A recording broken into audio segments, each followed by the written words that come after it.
حضرت سلیمان علیہ السلام ان کو اللہ پاک نے نا پوری دنیا کے اوپر حکومت دی تھی، اور ہر چیز کے اوپر، جنات کے اوپر، انسانوں کے اوپر، پرندوں کے اوپر، جانوروں کے اوپر، ہر چیز پہ ان کی حکومت تھی۔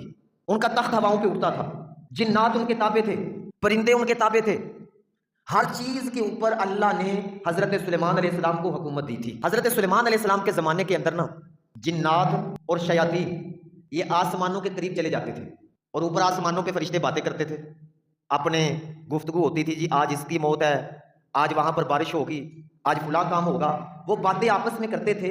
اور وہ جو جنات تھے نا اور شیاطین تھے، وہ ان کی وہ باتیں سن کے آتے اور آ کر نجومیوں کو بتاتے تھے، اور نجومی آگے سے کیا کرتے، وہ اس کے اندر اور جھوٹ ملاتے اور لوگوں کو بیان کرتے۔ بعض اوقات ایسا ہوتا تھا کہ وہ باتیں بالکل سچی ہو جاتی تھی۔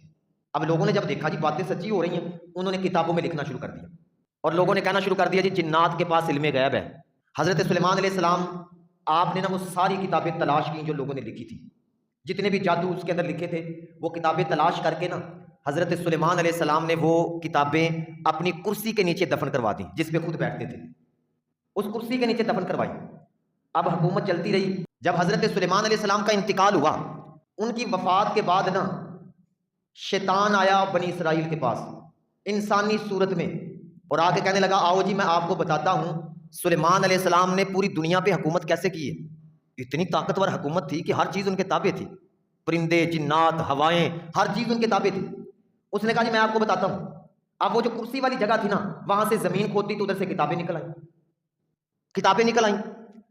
اب جب کتابیں نکلی تو اس کے اندر جادو لکھے ہوئے تھے۔ شیطان نے کہا یہ جادو کے زور پر سلیمان علیہ السلام نے پوری دنیا پر حکومت کی۔ اب لوگوں کے اندر بھی جادو سیکھنا، سکھانا، یہ سارا سلسلہ شروع ہو گیا جادو کا۔ نبی کریم صلی اللہ علیہ وسلم نے نا اپنے زمانے کے اندر حضرت سلیمان علیہ السلام کا ذکر کیا لوگوں کے سامنے، تو یہودی جو تھے نا اس وقت، انہوں نے کہا جی آپ سلیمان علیہ السلام کا نبیوں میں ذکر کر رہے ہیں، حالانکہ وہ تو جادوگر تھے معاذ اللہ، وہ تو جادوگر، یہودیوں نے کہا وہ جادوگر تھے۔ اللہ پاک نے پھر یہ آیتیں نازل کی وَاتَّبَعُوا مَا تَتْلُو الشَّيَاطِينُ عَلَى مُلْكِ سُلَيْمَانَ۔ اللہ پاک نے فرمایا حضرت سلیمان علیہ السلام کے دور حکومت میں انہوں نے جادو کی پیروی کی ہے، انہوں نے بنی اسرائیل کے لوگوں نے۔ اور آگے اللہ پاک نے فرمایا وَمَا كَفَرَ سُلَيْمَانُ وَلَكِنَّ الشَّيَاطِينَ كَفَرُوا يُعَلِّمُونَ النَّاسَ السِّحْرَ۔ اللہ پاک نے فرمایا سلیمان علیہ السلام نے کفر نہیں کیا۔ یہ جادو کیا ہے جی؟ کفر ہے، کفر ہے۔ اللہ پاک نے فرمایا سلیمان علیہ السلام نے کفر نہیں کیا، وَلَكِنَّ الشَّيَاطِينَ كَفَرُوا يُعَلِّمُونَ النَّاسَ السِّحْرَ، البتہ وہ شیاطین کفر کرتے تھے۔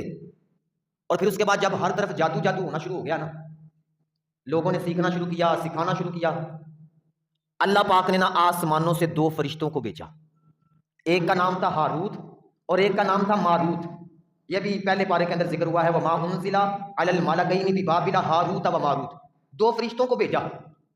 اب وہ دو فرشتے زمین کے اوپر آئے نا، لوگوں کو جادو سکھاتے تھے، لیکن سکھاتے اس شرط کے اوپر تھے، وہ پہلے بتاتے تھے کہ یہ جو جادو ہے نا یہ کفر ہے، اور ہم آپ کی آزمائش کے لیے آئے ہیں، اللہ نے ہمیں آپ کی آزمائش کے لیے بھیجا ہے، آپ یہ نہ سیکھیں۔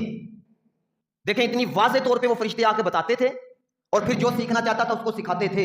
آگے اللہ پاک نے فرمایا وَلَقَدْ عَلِمُوا لَمَنِ اشْتَرَاهُ مَا لَهُ فِي الْآخِرَةِ مِنْ خَلَاقٍ۔ اللہ پاک نے فرمایا انہوں نے جنہوں نے جادو خریدا ان کے لیے آخرت میں کوئی حصہ نہیں۔